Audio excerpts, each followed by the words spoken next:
بص يا صديقي، في حاجه اسمها بزنس سايكولوجي، اللي هو دراسه علم النفس الخاصه بعمليه البيزنس. ديت بنستخدمها في حاجات كتيره جدا، منها ازاي الزبون بيشتري. الزبون النهارده لما بيجي يشتري بيكون عنده حاجات بتخليه يقدر ان هو يشتري ويدفع فلوس وهو مرتاح البال وهو مطمن وحاسس ان عمل صفقه كويسه. عمرك سالت نفسك سؤال ليه في حاجات بتحسها صفقه جامده وحاجات تانية تحسها غاليه مع ان السعر ممكن يكون قريب من بعض؟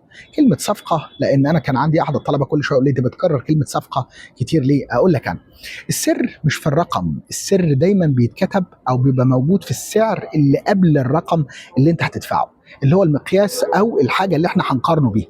احنا كبني ادمين ما بنقيس السعر لوحده، خلي بالك احنا لازم نقارنه. بتقارن السعر بالمحل اللي قبله والمحل اللي بعده بنفس البضاعه دي اللي موجوده عند حد تاني وهكذا. دماغك دايما بيدور على حاجه اسمها المرجع.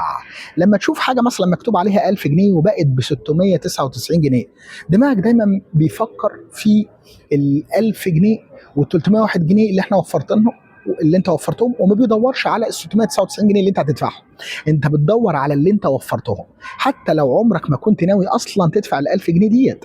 ده اسمه حاجه اسمها السعر المرجعي، ريفرنس برايس افكت. تاثير السعر المرجعي ده علينا هو اللي بيخليك النهارده تقدر ان انت تشتغل في التسويق. هي حيله ذكيه. الحيله ديت انت بتحط سعر اعلى جنب السعر الحقيقي اللي موجود، وفجاه السعر الحقيقي يبان انه لقطه، مش لانه رخيص، لا خلي بالك، لكن لانه ارخص من اللي قبله.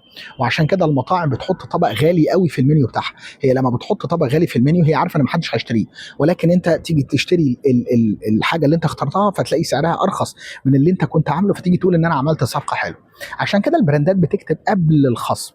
وعشان كده برضو الباكج المتوسط دايما بيكسب، اللي هو بيبقى موجود ما بين الحاجه الغاليه والحاجه الرخيصه، بيبقى في حاجه وسط كده، اللي هو ان احنا بنقول عليها ديكوي افكت. ده دايما اللي بيكسب.